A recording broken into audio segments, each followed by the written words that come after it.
Hello friends, ये है नाबार्ड का सिलेबस और हमने अब तक population growth and economic development cover किया है। अब हम पॉपुलेशन के लास्ट टॉपिक कवर करने वाले हैं, that is population policy in India. So चलिए स्टार्ट करते हैं। यहाँ आपको ये समझना होगा कि पॉपुलेशन की प्रॉब्लम हमें इंडिपेंडेंस के पहले भी थी। इसलिए गवर्नमेंट ने इंडिपेंडेंस से पहले दो कमेटी बनाए थे। एक गवर्नमेंट ने 1940 में राधा कमल बनाई थी और दूसरी 1943 में भोरे कमेटी बनाई थी।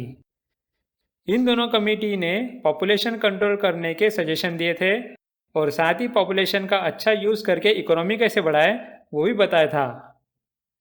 So the population control was an important issue even before independence, which led to the formation of committees like Radha Kamal Committee in 1940 and Bhore Committee in 1943 here to suggest the measures for population control.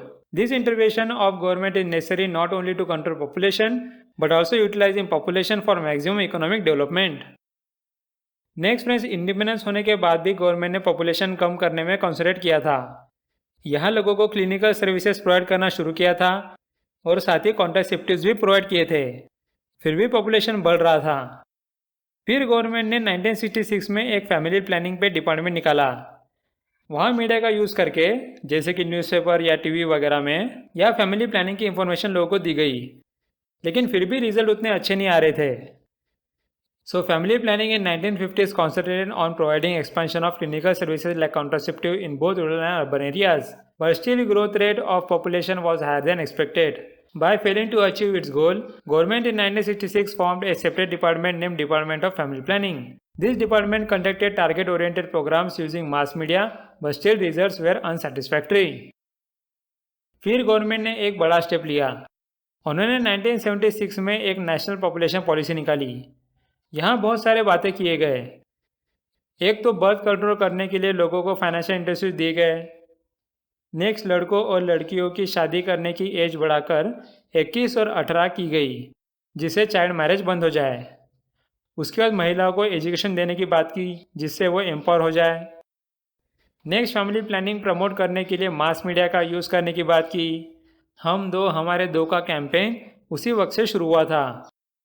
इन सब में एक सबसे बड़ी बात यह हुई थी कि इंदिरा जी की गवर्नमेंट के वक्त एक इमरजेंसी लगाई थी और कुछ प्लेसेस में यहाँ फोर्स स्टेरिलाइजेशन किया गया, जो कि सक्सेसफुल नहीं हुआ और इंदिरा जी को बहुत क्रिटिसाइज किया गया। साथ ही उसके वजह से उनकी सरकार भी गिर गई थी। So let's see what it says. So further in 1976, National Population Policy was implemented with following measures. Here first is financial incentives on birth control. Then the minimum age of marriage of both girls and boys was increased to 18 and 21 years respectively.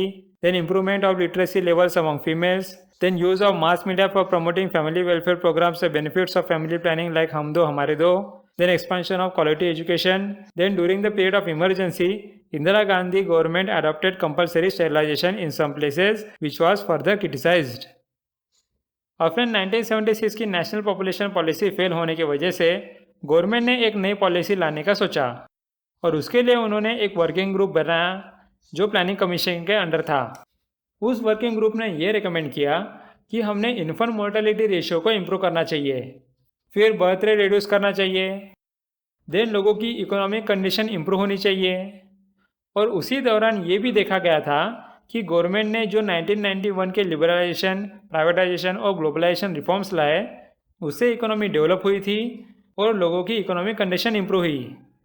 और एक बार economic condition improve होने के बाद लोग बच्चों को assets नहीं समझते थे और या ज़्यादा बच्चे पैदा नहीं करते थे, राइट। सो हम बोल सकते हैं कि एलपीजी ने भी पॉपुलेशन थोड़ा कंट्रोल करने में कंट्रीब्यूट किया था। So in 1980s and 1990s, a working group on population policy was set up under the aegis of Planning Commission. Recommendations were improving the infant mortality ratio, bringing crude birth rate down, then improving economic condition, etc. By 1997, crude birth rate was brought down to 26 per thousand. Economic development brought through LPG reforms also contributed in this. So friends, अभी working group का recommendation मानते हुए government ने 2000 में national population policy निकाली। इसमें क्या features थे वो प्लीज़ ध्यान से देखिए, क्योंकि ये रीजन पॉलिसी है और इसके फीचर्स आपको एग्जाम में पूछ सकते हैं। सो इस पॉलिसी में ये बताया है कि हमें मैटरनल मोर्टेलिटी रेट को कम करके 100 पर लाख बर्थ तक लाना चाहिए। नेक्स्ट हमने इन्फेंट मोर्टालिटी रेट को भी कम करके 30 पर 1000 बर्थ तक लाना होगा। फिर हमें सारे बच्चे को इम्यूनाइज करना होगा जिससे वो मरे ना। उसके बाद न्यूक्लियर फैमिली या स्मॉल फैमिली हमें प्रमोट करना चाहिए जिससे फर्टिलिटी कम हो। देन लोगों को शादी देर से करने के लिए प्रमोट करना चाहिए जिससे गवर्नमेंट पॉपुलेशन के बर्डन को अच्छे से हैंडल कर सके। आप यह सब मेजर समझ रहे हो? So let's see what it says. So in 2000, National Population Policy was adopted with following features. First, a reduction in MMR to less than 100 per lakh root births, then reduction in IMR to less than 30 per 1000, then universal immunization of children, then encouragement and promotion of delayed marriages, then promotion of small family norms and its direct effect on total fertility rate, then social sector programs related to family planning, and then establishment of National Commission on Population, which was chaired by Prime Minister of India. Next इस population की policy के 3 गोल निकाले गए थे। एक था immediate गोल जो हमें अभी के अभी करना होगा, देन मीडियम गोल जो हमें मीडियम टर्म में अचीव करना है, और लास्ट में लॉन्ग टर्म गोल जो कि कुछ सालों बाद का टारगेट रहेगा। अब इमीडिएट गोल ये है कि हमें महिलाओं की रिप्रोडक्टिव हेल्थ सुधारनी होगी, साथ ही बच्चे की हेल्थ भी संभालनी होगी। नेक्स्ट आगे जाके मीडियम टर्म में हमें फर्टिलिटी 2.1 लानी होगी, मतलब कि हमारे भारत के महिलाओं को एवरेजली 2.1 बच्चे होने चाहिए, ये टारगेट रहेगा। और लास्ट में लॉन्ग टर्म ऑब्जेक्टिव ये है कि 2045 तक हमें हमारी पॉपुलेशन स्टेबल करने की ज़रूरत है। सो क्लियर हो गया आपको सारे objectives? So under national population policy there are 3 types of goals as follows. Immediate objective was to improve the reproductive health and child care. Then medium-term objective was to keep total fertility rate at 2.1 children per woman. Then long-term objective was population stabilization by 2045. अब last में हम national population policy के limitation देख लेते हैं। अगर आपने observe किया होगा कि इस पॉलिसी में लड़कियों के एजुकेशन पे फोकस नहीं किया है, बल्कि फर्टिलिटी रेशियो वगैरह कम करने को कॉन्ट्रासेप्टिव्स प्रमोट किया है। ये एक गलत अप्रोच है, हम इसलिए बोल सकते हैं क्योंकि केरला पॉपुलेशन कंट्रोल करने में भी कामयाब हुआ और वहाँ फीमेल रेशो भी ज़्यादा है, जिससे ये साबित होता है कि एजुकेशन देने से फैमिली प्लानिंग अच्छे से हो सकती है। इसलिए गवर्नमेंट ने एजुकेशन पे भरोसा करना चाहिए। नेक्स्ट ये भी देखा गया है कि हम लोगों को फोर्स कर रहे हैं कि वो 2 ही बच्चे पैदा करें। ये करना बहुत गलत होगा, क्योंकि हमने पहले भी देखा था कि इमरजेंसी में स्टेरिलाइजेशन का काम हुआ था जिसमें लोग नाराज़ हो गए थे। ऐसा कुछ कंडीशन यहाँ नहीं होनी चाहिए। हमें बस लोगों को फैमिली प्लानिंग के बारे में अवेयर करना होगा, बाकी सब चीज़ें अपने आप हो जाएगी। और लास्ट में हम सबको एक ही अप्रोच के साथ बदल नहीं सकते।